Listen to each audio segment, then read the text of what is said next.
우리가 계속해서 이제 세븐, 하나님 보시기에 악했더라라는 설교 시리즈를 이어가고 있습니다. 오늘은 지난주에 이어서 탐욕의 죄에 대한 말씀을 한 번 더 이어가려고 하는데요. 여러분 혹시 그 주보에 있는 그 측정표 한번 다 체크해 보셨나요? 제가 한 10초 정도 드릴 테니까 내가 탐심에 대항하는 나의 전투력은 어느 정도인가 잠시 측정해 보는 시간을 갖도록 하겠습니다.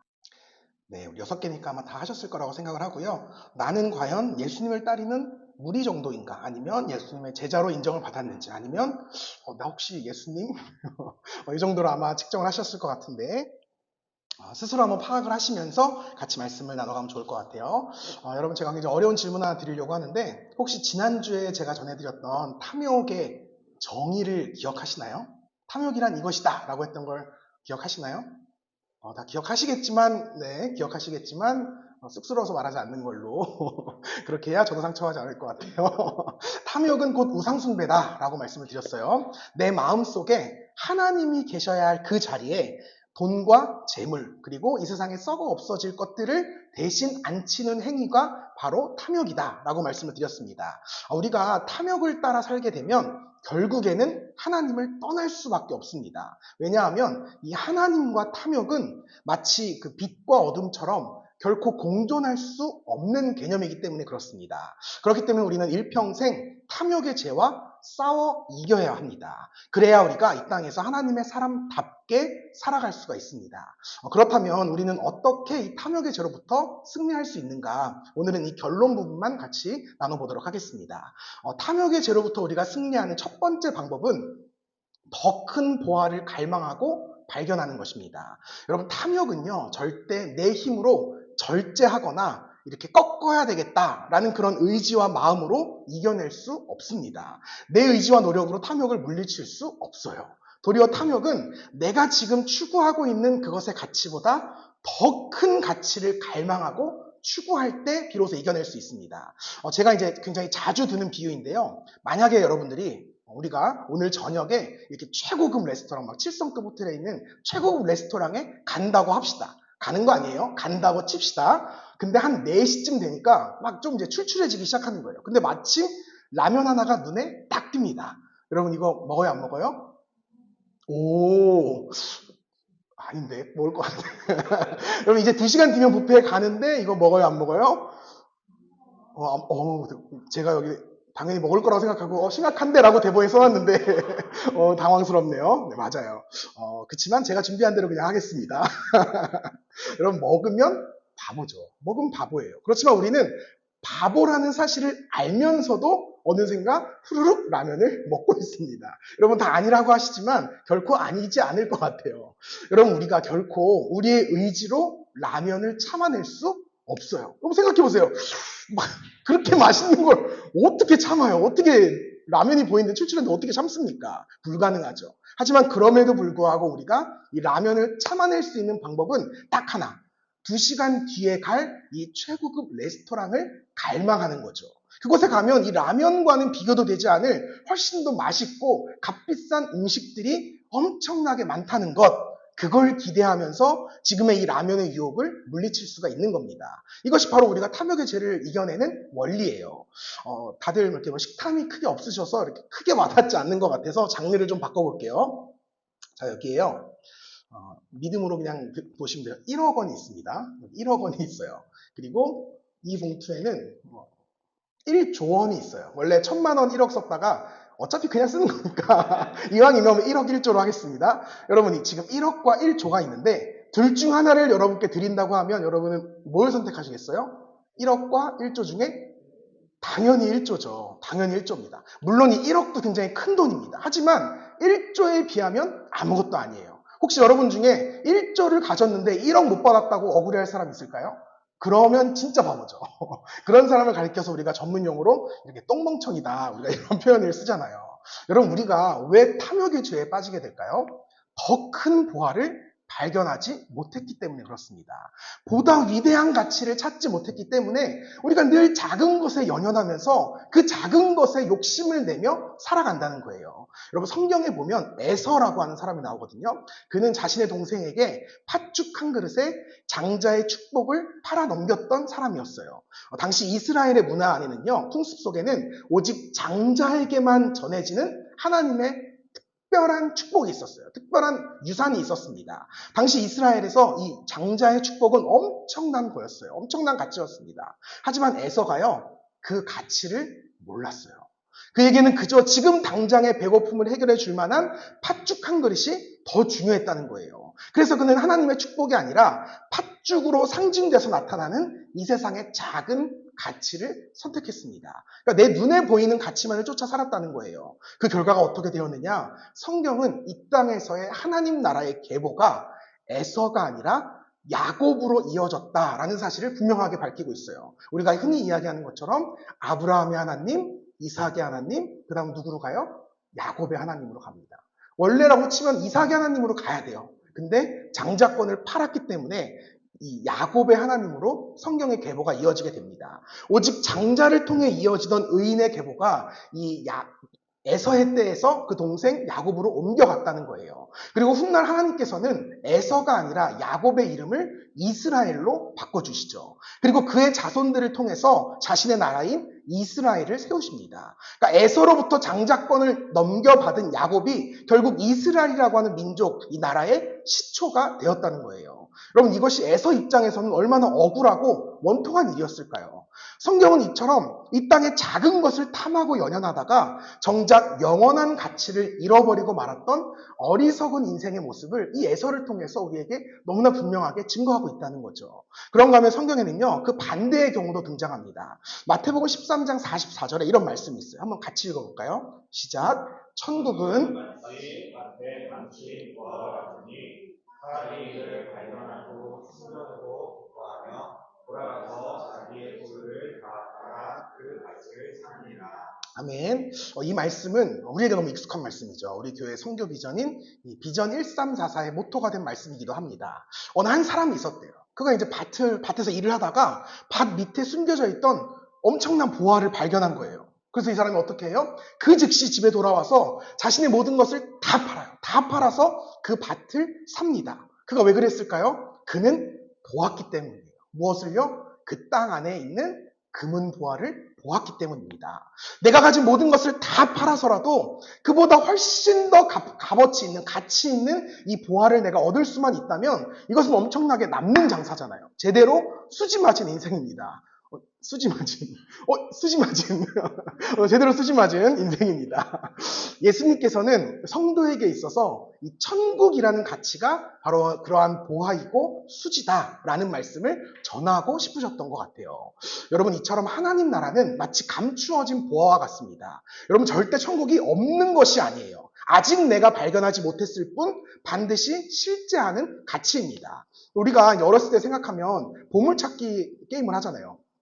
보물찾기를 할 때 어떤 마음으로 보물찾기를 해요? 자, 이제부터 여기서 보물이 있으니 찾으세요 라고 하면 반드시 여기에 보물이 있다라는 믿음을 가지고, 확신을 가지고 보물찾기를 합니다. 그러니까 아직 이 안에서 내가 찾지 못했을 뿐이지 분명히 여기에 보물이 있다는 믿음을 가지고 게임을 참여하잖아요.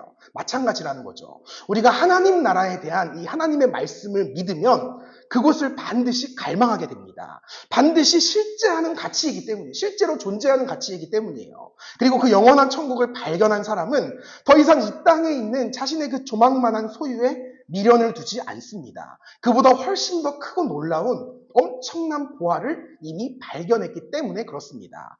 17세기에 영국의 청교도 목사였던 리처드 백스터 목사님이요, 탐심, 세상과 부에 대한 사랑이라고 하는 책에서 어떻게 탐심에 맞서 싸울 것인가 라고 하는 질문에 이런 해결책을 제시하셨어요. 하늘의 위대함을 생각하라.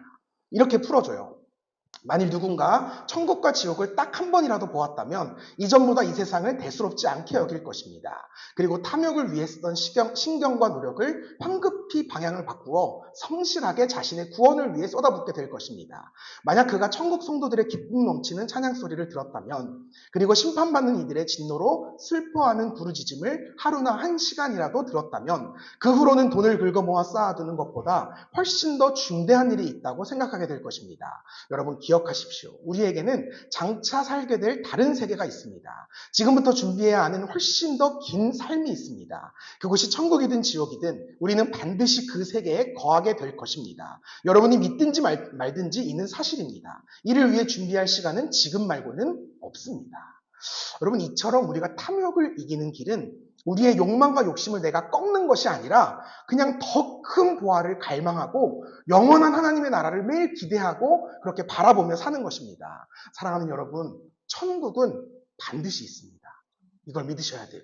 그 영원한 하나님의 나라와 찬란하게 빛나는 그 의의 면류관이 반드시 저와 여러분을 위해 예비되어 있다는 사실을 여러분이 꼭 믿으시면 좋겠습니다. 그래서 히브리 기자는 우리에게 이렇게 증거하죠. 믿음은 바라는 것들의 실상이요 보이지 않는 것들의 증거니 선진들이 이로써 증거를 얻었느니라.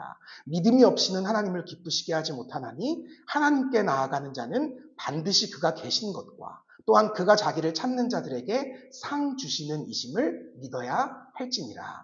아멘. 믿음은 결코 우리 눈에 보이지 않는 허황된 가치가 아니에요. 실상이고 증거입니다. 우리는 믿음으로 하나님 나라의 유업을 받을 수 있어요. 우리는 믿음으로 하나님께서 이미 예비해 놓으신 그 천국의 상급을 받을 수 있습니다. 바라기는 이 말씀이 우리 모두의 믿음의 고백이 되기를 주님의 이름으로 축복합니다. 다음으로 탐욕의 죄로부터 승리하는 두 번째 비결은 오직 하나님만이 내 삶의 진정한 공급자이다 라는 사실을 신뢰하는 것입니다. 탐욕은요, 늘 내 삶은 부족해 라고 여기게 만드는 끝없는 욕심을 뜻합니다. 이는 근본적으로 내 삶을 풍성히 채우시는 하나님을 신뢰하지 못하는 데서부터 기인되는 마음입니다. 곧 때마다 일마다 내 삶의 모든 필요를 채우시는 하나님의 은혜를 내가 사실은 믿고 있지 못한 거예요. 성경은 우리에게 이렇게 도전해요. 돈을 사랑하지 말고 있는 바를 족한 줄로 알라. 그가 친히 말씀하시기를 내가 결코 너희를 버리지 아니하고 너희를 떠나지 아니하리라 하셨느니라. 하나 더요. 정함이 없는 재물에 소망을 두지 말고 오직 우리에게 모든 것을 후히 주사 누리게 하시는 하나님께 두며. 여러분, 돈을 사랑하지 말고 재물에 소망을 두지 말라 라고 말씀하시는 거예요. 우리의 삶을 책임지는 것은 우리가 생각하는 것처럼 결코 돈도 아니고 재물도 아니라는 겁니다. 우리의 삶을 책임지시는 분은 오직 하나님 한 분뿐이시라는 거예요. 그렇다면 여러분, 도대체 그 하나님이 어떤 분이실까요? 성경 우리에게 분명히 증거하죠. 그분은 모든 것을 후히 주사 우리로 하여금 넉넉하게 누리게 만들어주시는 분이시다라고 이야기해요. 여러분, 이 말씀을요, 여러분이 좀 오해 없이 받으셔야 돼요. 이 말씀 우리가 흔히 생각하는 것처럼 막 하룻밤새 하나님이 맘만 먹으시면 우리를 갑자기 재벌로 만들어준다, 이런 약속의 말씀이 아닙니다. 물론 그러실 수도 있겠죠. 대부분은 그렇지 않습니다. 그런 미신적인 발상이 아니에요. 이 말씀의 참된 의미가 무엇이냐고 하면 하나님께서 나의 형편을 다 알고 계신다 라는 의미입니다. 도리어 나보다 나의 상황을 하나님이 더 잘 알고 계시다는 거예요. 그렇기 때문에 우리의 필요에 맞춰서 때에 따라 적절하게 채워주신다는 거예요. 우리가 화초를 키우잖아요. 화초를 키울 때 막 화초 이쁘다고 물 계속 주면 어떻게 돼요? 썩어 죽습니다. 제가 그렇게 해서 몇 개를 날렸어요. 좋은 식물 집사님들은 그냥 물 막 뿌리지 않고요. 때에 맞게 적절하게 뿌려줍니다. 그래야 곧게 자라요. 하나님도 그런 마음이시라는 거예요. 우리의 모든 필요를 채우시고 우리가 넉넉히 살아갈 수 있도록 우리를 친히 돌보아 주시는 분, 그분이 바로 우리의 주인 되시는 예수 그리스도시라는 겁니다. 이런 믿음의 고백을 그 누구보다 담대하게 선포했던 것이 우리가 잘 알고 있는 바울 사도였어요. 그는 이렇게 고백해요. 이 말씀을 좀 같이 읽어볼게요. 시작. 그러나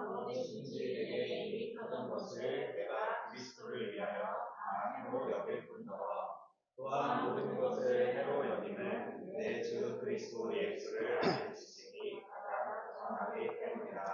내가 그를 위하여 모든 것을 잃어버리고 배설물로 여김은 그리스도를 얻고. 아멘. 바울 사도는 오직 그리스도만 붙잡았다는 거예요. 왜냐하면 오직 예수님만이 내 삶의 전부셨기 때문에 그렇습니다. 바울에게 있어서 가장 귀한 가치가 오직 예수님이셨어요. 여러분, 바울이요 생각보다 부자였어요. 생각보다 학벌이 높아요. 생각보다 엘리트였습니다. 근데 그런 그가요, 내가 가진 모든 돈과 재물, 명예와 이 학력, 경력 다 포기할 만큼 예수님으로 충분한 인생을 살았다는 거예요. 그 외에는 다 배설물로 여겨질 만큼 예수님 한 분으로 충분히 만족한 인생을 살았습니다. 그분이 내게 있어서 가장 귀한 보화이고 고상한 가치라는 사실을 그가 깨달았기 때문이에요. 적어도 바울에게 있어서 예수님을 얻은 인생은 전부를 얻은 인생이었고 예수님을 잃으면 모든 것을 잃은 인생이었습니다. 오직 주님만이 그의 삶의 유일한 공급자셨다는 거예요. 그런 그의 삶을 성경이 이렇게 정의를 내려요. 근심하는 자 같으나 항상 기뻐하고 가난한 자 같으나 많은 사람을 부유하게 하고 아무것도 없는 자 같으나 모든 것을 가진 자로다. 아멘. 아무것도 없어 보여요. 이 사람 보면 진짜 아무것도 없어 보이는데요. 사실은 모든 것을 가진 사람이라는 거예요. 이것이 바로 바울의 삶을 바라보시는 하나님의 시선이었다는 거예요. 내 안에 계신 예수 그리스도, 내 안에 계신 하나님, 그분께서 내 삶의 모든 필요를 채우시고 나의 삶을 선하게 이끌어 가신다는 사실을 바울이 믿었기 때문이에요. 여러분, 이것이 바로 성도의 온전한 믿음이고 정체성이라는 겁니다. 여러분, 우리 교회는 선교하는 교회입니다. 그러니까 선교에 우리의 모든 것을 올인하는 교회예요. 선교에 목숨 거는 교회예요. 그래서 우리는 직접 선교를 가기도 하고요. 선교사님을 파송하기도 하고요. 우리의 이웃들을 위해서 기도와 물질로 후원하면서 다양한 선교 활동을 실천하고 있습니다. 그런데 그 중에서도 우리 교회를 가장 대표하는 선교 활동을 하나 꼽자고 하면 이 비전 1344 장학선교일 거예요. 이 비전 1344는 우리는 교회를 세웁니다 라고 하는 우리 교회의 슬로건, 표어를 어떻게 하면 이 땅에 구체화시킬 수 있을까? 이것을 전 성도가 함께 고민하고 기도하면서 그 끝에 찾아낸 우리 교회만의 그 시그니처 선교 비전입니다. 우리는 교회를 짓는 대신에 교회를 세우는 교회가 되자. 교회 건물 하나를 짓는 재정으로 도리어 1000명의 목회자를 세워서 그들로 하여금 1000개의 건강한 교회 공동체를 세워나가자. 이것이 바로 비전 1344의 비전이고 목표입니다. 그래서 우리는 교회를 짓는 대신 훗날 교회로 세워질 신실한 목회자들을 선정해서 그들의 장학금을 제공하고 있어요. 그래서 그들을 좋은 교회로 세워나가고 있습니다. 이 비전 1344 이 선교헌금에 대해서는 저에게 늘 간증거리가 넘치죠. 아시다시피 우리 교회는 아직 그 독립적인 공간을 갖고 있지 않습니다. 물론 너무 큰 한량 없는 하나님의 은혜로 그 좋은 공간을 너무 저렴한 렌트비로 사용을 하고 있긴 하지만 사실 함께 신앙생활하고 있는 여러분을 생각하자면 조금 더 안정적이고 독립적인 공간으로 여러분을 모시고 싶은 것이, 이렇게 함께 가고 싶은 것이 담임 목사님 저의 솔직한 마음이에요. 그래서 제가요 지난 1년간 여러분 몰래 엊그제까지도요 계속해서 조금 더 나은 공간이 어디가 있을까 늘 이렇게 백방으로 뛰어다니고 알아보고 있어요.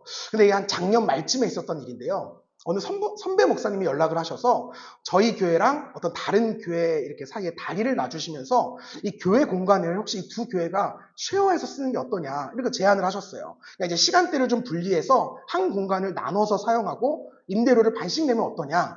흔히 말하는 공유교회 시스템을 제안하신 거죠. 그러니까 요즘같이 이렇게 어려운 시기에 어떻게 보면 꽤나 합리적인 방법일 것 같아요. 또 실제로 요즘 그렇게 많이들 합니다. 근데요, 제가 아무리 생각해봐도요, 아무리 기도해봐도요, 저에게 썩 달갑지가 않은 거예요. 한 번에 오케이를 할 수가 없는 거예요. 왜냐하면 물론 교회끼리 연합해서 같이 윈윈하면 너무 좋기는 한데 뭐 예배 시간을 나누는 일이나 뭐 다 정해진 시간이 있는데 서로 애매하잖아요. 그리고 뭐 그 공간과 장비의 책임 소재를 구분하는 게 사실 쉽지 않을 것 같은 거예요. 그래서 분명히 어느 한쪽은 이거 시험 들어서 나가 떨어진다 이런 생각이 너무 들어가지고 제가 부득이 그 부탁을 거절했습니다. 한사코 거절을 했어요. 근데 이 선배 목사님이요. 아이 뭐 알겠으니까 일단 한번 가서 보기나 해. 일단 가서 얘기나 해봐. 계속 이렇게 말씀하시는 거예요. 그러니까 어른이 그렇게 말씀하시니까 제가 차마 이렇게 거절은 못하고 그래 내가 어차피 이거 빨리 거절해야 되니까 이왕이면 차라리 빨리 가서 빨리 보고 빨리 거절하고 오는 게 낫겠다. 이런 생각이 들어서 그냥 그 길로 바로 목사님을 찾아갔어요. 교회를 찾아갔습니다. 근데요. 제가 딱 막상 그 교회에 갔는데요. 교회가 너무 이쁜 거예요. 너무 이쁜 거예요. 야, 이 웬만한 인테리어나 뭐 시스템이 다 갖춰져 있고요. 우리는 그냥 이미 다 차려진 밥상에 숟가락만 넣으면 돼. 그냥 가서 몸만 가서 예배만 드리면 되는 너무 좋은 조건인 거예요. 그때부터 막 제 가슴이 막 흔들리기 시작하는 거예요. 제 마음이 흔들리는 거예요. 아, 이사 가고 싶다. 우리 교회 이사 가고 싶다. 야, 거기 가서 예배 드리면 진짜 매주가 은혜일 것 같은데? 아, 진짜 가고 싶다. 근데 문제는요, 그 공간을 쉐어하는 렌트비가 그 당시에 우리 수준에서 꽤나 버거운 가격이었던 거예요. 그러니까 이런 표현이 어떨지 모르겠지만, 우리 교회가 거기 딱 입점하잖아요. 들어가잖아요. 그러면 그 순간부터 우리 교회는 진짜 그냥 숨만 쉬고 사는 거예요. 아무것도 못해요. 뭐 성교비 후원하는 것도 다 끊어야 될 판이에요. 이 정도면 여러분 가야 돼요? 안 가야 돼요? 상식적으로 생각했을 때 안 가는 게 맞잖아요. 저도 그 사실을 알고 있는데요. 제 마음이 막 쉽게 포기가 안 되는 거예요. 와, 이거 진짜 가고 싶다. 너무 가고 싶다. 그래서 하나님께 기도했죠. 하나님 진짜 저 너무 가고 싶은데 어떻게 길을 좀 열어주시면 안 될까요? 하나님 진짜 이 정도면 양심적으로 하실 때 됐잖아요. 계속 이렇게 때를 부리기 시작했어요. 근데 하나님이요. 그렇게 기도하던 저에게 너무 단호하게 말씀하시는 거예요. 아직이라는 거예요. 아직 그곳에서 너희 교회를 통해 이룰 일이 있으니 조금 더 기다리라는 거예요. 아, 이런 하나님의 음성을 제가 듣는데요. 진짜 그 당시에 제 가슴이 너무 속상한 거예요. 너무 찢어질듯이 아픈 거예요. 야, 이럴 거면 괜히 기도했다. 그냥 기도하지 말고 내 마음대로 결정할 거 괜히 기도해가지고 이거 옮기지도 못하고 이거 어떡하냐. 인간적인 마음이 너무 아쉬운 거예요. 근데 주님이 안 된다고 하는데, 멈추라고 하는데 제가 이렇게 함부로 움직일 수 없잖아요. 제 독단으로 결정할 수 없잖아요. 저는 종이고 주인은 하나님이시니까 제가 할 수 없는 일이잖아요. 그래서 이제 그날 바로 그 목사님께 전화를 드렸어요. 아, 목사님 너무 죄송합니다. 교회 너무 이쁘고 너무 좋은데 너무 감사한데 저희 교회 사정상 지금 당장은 이동하기가 어려울 것 같아요. 그러니까 많이 배려해 주셨는데 참 아쉽고 죄송합니다. 이렇게 전화를 딱 끊는데요. 눈물이 또르르. 여러분들은 뭐 전혀 모르셨겠지만 저에게도 그런 아픔의 시간들이 있었답니다. 근데 너무 놀랍게도요. 하나님은 제가 그렇게 주님 뜻에 순종해서 저의 욕심을 이렇게 내려놓을 때마다 정말 저의 생각을 훨씬 뛰어넘는 선하신 인도하심을 보여주시는 거예요. 제가 이제 그런 결정을 딱 하고 얼마 뒤에 이제 하나님께서 저희에게 이 건물 2층이라고 하는 새로운 공간을 저에게 주신 거예요.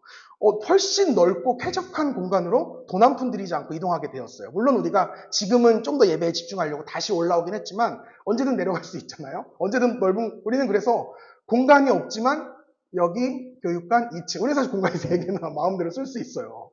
그리고 이제 우리 더제로 카페도 체인점으로 쓸 수 있죠. 공간이 너무 많아요. 그 당시에 우리의 필요를 놀랍도록 적절하게 채워주신 하나님의 은혜가 너무 소름 끼치게 감사한 거예요. 뿐만 아니라 저희가 이제 고민을 하기 시작했잖아요. 그렇다면 이 공간을 포기하고 이 주어진 큰 재정으로 그럼 우리가 뭘 할 수 있을까? 어떤 선교 비전을 꿈꿀 수 있을까? 이걸 같이 이제 우리가 기도하고 논의했던 이 비전 쉐어링 시간을 통해서 하나님께서는 우리로 하여금 비전 1344라고 하는 아주 명료한 선교 비전을 꿈꾸게 하셨어요. 그러니까 우리가 처음 교회를 세울 때 교회 건물을 소유하지 않겠다라고 했던 그 근본적인 이유와 동기를 다시금 떠올리게 하신 거예요. 개척 당시에 우리는 당분간 교회의 건물을 소유하지 않겠다라고 결단했어요. 그 이유는 첫 번째로 당연히 건물을 소유할 재정이 없어서 그랬고요. 그렇기 때문에 건물을 소유하고 관리하는 데 들어갈 그 막대한 비용을 차라리 이 땅에 하나님 나라를 세워가는 선교 사역에 한번 올인해보자. 정말 선교에 목숨 거는 그런 교회가 되어보자. 적어도 돈 걱정하느라 선교하지 못하는 그런 교회는 되지 말아보자. 이런 마음으로 시작을 했습니다. 그렇게 우리는 교회를 짓는 교회가 아니라 교회를 세우는 교회가 되기로 결심했어요. 우리의 비전 1344 장학선교는 그런 마음으로 시작이 되었습니다. 그 결과 우리는 지난 창립 1주년을 기념하면서 4명의 신학생을 선정해서 장학금을 제공했고요. 그들 모두 우리의 이 비전 1344 장학선교 헌금을 통해서 훗날 이 땅에 좋은 교회를 세워나갈 좋은 목회자로 오늘도 자라나고 있습니다. 근데요. 여기까지가 이제 쭉 사전 설명이고 이제 중요한 건 여기서부터예요. 잘 들으셔야 돼요. 사실 이제 솔직하게 말씀을 드리자면 이러한 선교 비전이 이 교회를 목회해 나가는 목회자의 입장으로서는 또 성도의 입장으로서는 굉장히 가슴 벅찬 일이에요. 근데요, 한편으론 이 교회를 운영해 나가는 운영자의 입장으로서는 이게 진짜 얼마나 가슴 철렁한 일인지 몰라요. 만약 그 재정을 우리를 위해서 사용한다면 우리는 보다 풍족하고 여유 있는 교회 생활을 할 수 있을 겁니다. 보다 안정적인 공간에서 훨씬 편안하게 신앙생활을 할 수 있을지도 모르겠어요. 근데 제가 오늘 설교를 준비하면서요, 주님께서는 저에게 들었던 이 생각이 정말 무서운 탐심이라는 사실을 깨닫게 하셨어요. 여러분, 탐심이 들면 절대로 나의 것을 하나님께 드릴 수가 없습니다. 교회라 할지라도요, 교회의 것을 하나님께 드리지 못해요. 탐심 때문에. 여러분, 제가 여러분께 솔직하게 양심 고백 하나 해도 괜찮을까요? 안 된다고 하면 안 해도 돼요. 할까요? 말까요? 해요? 여러분이 하라고 했으니까. 이게 진짜 사실 저는 이제 개인적으로 부끄러운 이야기인데요. 그렇게 우리가 원대하게 비전 1344 장학성교를 시작을 했잖아요. 근데 이제 지난 학기에 시작을 했고 이제 2학기가 됐으니까 2학기 장학성교원금을 보내줘야 되잖아요. 근데 어느 순간 저에게요, 너무 아까운 거예요. 장학금 보내주기 너무 아까운 생각이 드는 거예요. 왜냐하면 이 재정으로 차라리 우리 교회에 사역자 한 분을 모시면 어떨까? 그게 더 우리 교회에 큰 힘이 되고 유익이 되지 않을까? 또 그 재정 우리가 잘 세이브해서 이제 우리 교회도 이사를 가야 될 텐데 독립공간 찾아야 되는데 언제까지 여기 있을 수 없는데 좀 그렇게 좀 도움이 되지 않을까? 이런 생각이 들기 시작하니까 와, 도저히 장학금을 못 보내겠는 거예요. 진짜로. 여러분 이제 벌써 다음 주면요 중간고사예요. 이 지금 벌써 반이 지나가고 있는데 아직까지도 제가 결단을 내리지 못하고 혼자 끙끙거리고 있었던 게 부끄럽지만 솔직한 저의 모습이에요. 근데 이런 제가 어지간히 답답하셨는지 주님이 저한테 등짝을 한 대 쫙 때리는 말씀을 이렇게 보여주시는 거예요. 말씀으로 한 대를 후드려 패시는 거예요. 제가 이제 성경을 저도 통독하고 있는데 지금 이제 구약 성경을 다 읽었거든요. 근데 유독 말라기 말씀에 여러분 아시는 말씀일 거예요. 이 말씀이 제 눈에 띄는 거예요. 제가 읽어드릴게요. 만군의 여호와가 이르노라. 너희의 온전한 11조를 창고에 들여 나의 집에 양식이 있게 하고 그것으로 나를 시험하여 내가 하늘 문을 열고 너희에게 복을 쌓을 것이 없도록 붙지 아니하나 보라. 아멘. 하나님이 저에게 이 성경 구절로 말씀하시는 거예요. 나를 시험하여 보라. 나를 시험하여 보라.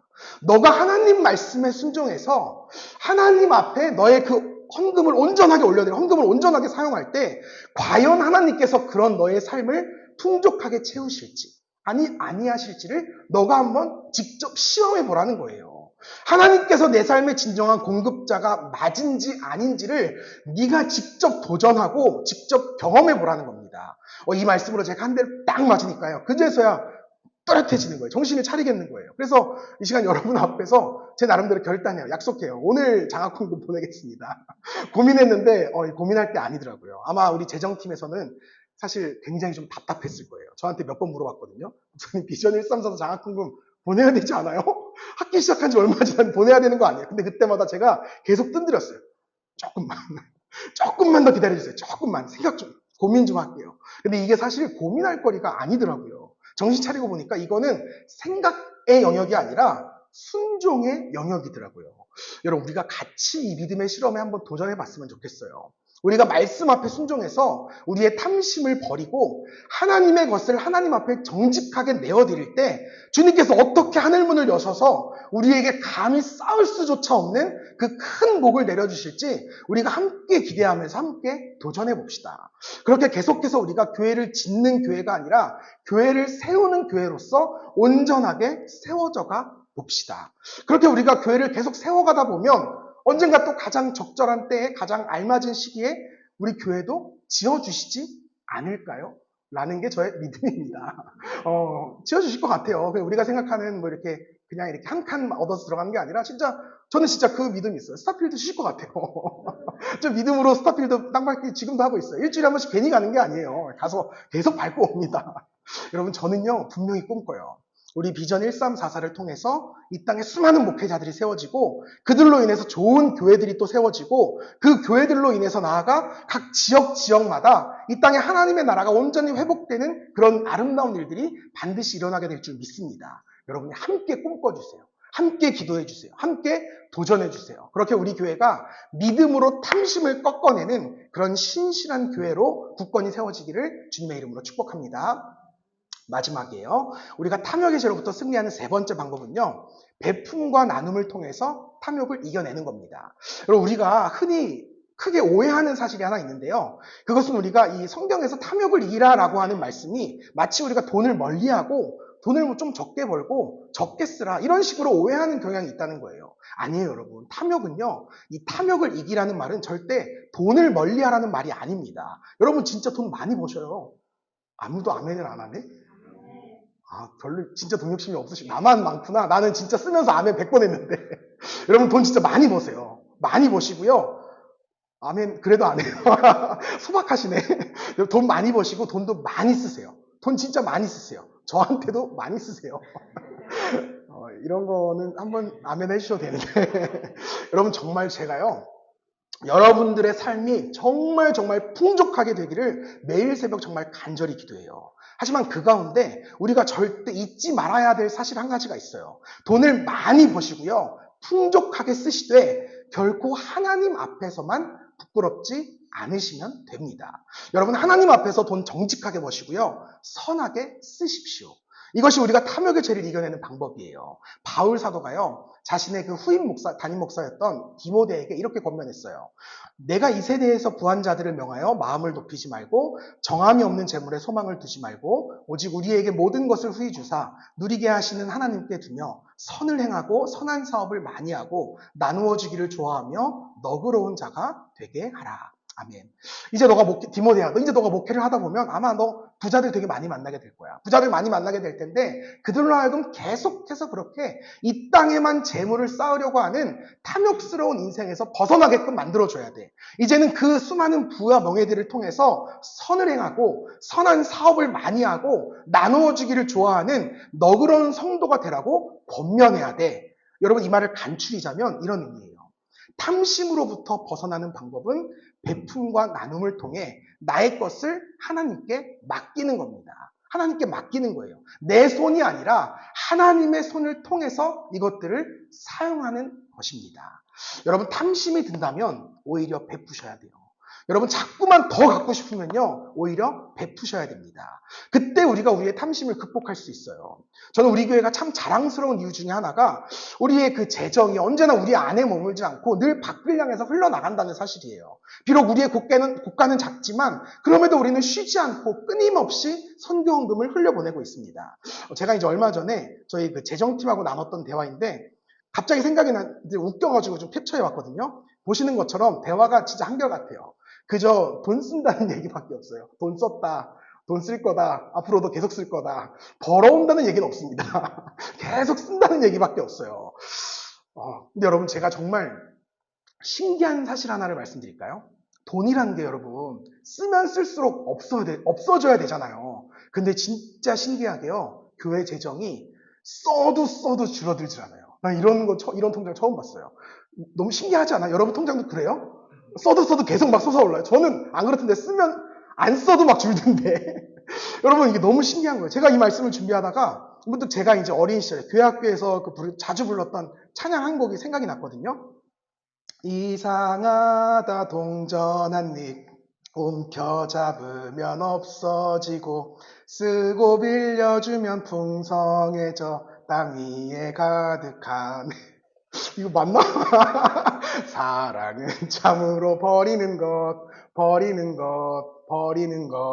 사랑은 참으로 버리는 것 더 가지지 않는 것 고생하셨어요 들어주시느라 연습했는데 이상하네. 제가 그동안 제 삶을 통해서 저의 신앙과 목회 여정을 통해서 깨달은 분명한 진리 한 가지가 있어요. 그것은 바로 하나님께서는 베푸는 자에게 더 베풀 수 있는 힘과 능력을 주신다는 사실이에요. 나누는 자에게 더 나눌 수 있는 복을 주신다는 사실입니다. 어떨 때는요, 남들 도와주는 게 그냥 버리는 것 같아요. 너무 아까워요. 그냥 버리는 것 같은데요. 근데 그게 버리는 게 아니라는 거예요. 하늘에 쌓는 일이고요. 흘려보내는 일이라는 겁니다. 하나님은 반드시 그런 자의 삶을 기억하시고 더 큰 복으로 축복하신다는 거예요. 이제 연말이 되면 이제 당회가 있어요. 당회 때 올 한 해의 수입과 지출을 여러분에게 다 투명하게 보고할 거예요. 그때도 여러분들 보시게 되겠지만 우리 교회는요. 너무 저는 감사해요. 이제껏 선교 헌금으로 가장 많은 예산을 지출했습니다. 많은 분들이 이제 저에게 뭐 이런저런 요청을 해요. 각 팀마다. 목사님 우리 뭐 스피커 좀 바꾸면 안 될까요? 카메라 진짜 양심적으로 한번 사면 안 될까요? 뭐 좀 사면 안 돼요. 뭐 좀 바꾸면 안 돼요. 맨날 사달라는 얘기밖에 없어요. 되죠. 살 수 있죠. 왜 안 되겠어요? 우리 돈 많아요, 여러분. 써도 멈추질 않는데 돈이 많을 수밖에 없죠. 그치만 선교 먼저, 구제 먼저 베풀고 나누고 그 다음에 사자는 거죠. 여러분 우리는 카메라 없어도 안 죽잖아요. 스피커 없어도 예배 잘 드릴 수 있잖아요. 근데 정작 우리가 섬겨야 할 그 대상들은 우리의 도움이 너무 절실한 이들이에요. 그래서 그들을 먼저 생각하자는 겁니다. 이렇게 우리가 선교에 목숨 걸고 구제와 나눔의 목숨을 걸 때 우리는 자연히 우리를 향한 탐욕의 죄를 이겨낼 수 있다는 거예요. 사랑하는 성도 여러분, 여러분의 삶에도 이 똑같은 신앙의 원리가 펼쳐지길 바라요. 여러분의 삶에도 이러한 베품과 나눔의 선교적 삶이 가득 펼쳐지시기를 주님의 이름으로 축복합니다. 그래서 여러분들이 그 나눔과 베품으로 인해서 여러분의 삶을 무너뜨리고자 호시탐탐 여러분을 유혹하는 탐욕의 죄로부터 승리하실 수 있기를 바랍니다. 그래서 베풀고 나누는 자에게 허락하시는 하나님의 그 놀라운 채우심의 역사를 여러분이 꼭 경험하시기를 주님의 이름으로 축복합니다. 말씀을 맺습니다. 여러분 거듭 강조합니다. 탐욕을 이기려고 노력하지 마세요. 탐욕을 절제하려고 애쓰지 마세요. 다만 하나님께서 바라보시는 그곳을 여러분도 함께 바라보시기 바랍니다. 그리고 주님의 마음으로 그들을 향해서 여러분의 손과 마음을 내미시라는 거예요. 거기에 우리가 탐욕으로부터 승리할 수 있는 길이 있습니다. 여러분 너무 두려워하지 마세요. 너무 걱정하지 마세요. 여러분이 주님 안에 있는 한 주님께서 결코 여러분의 인생을 파산시키지 않으세요. 그냥 망하게 두지 않으세요. 제가 산 증인이에요. 제가 진짜 제 인생 어렵게 살았거든요. 어려서부터 어렵게 살았고요. 교회 개척했을 때 또 한 번 제 인생에 큰 고비가 찾아왔죠. 수입원이 영원이잖아요. 끊겼잖아요. 근데 하나님은 저를 절대 처량하게 제 인생 그대로 두지 않았어요.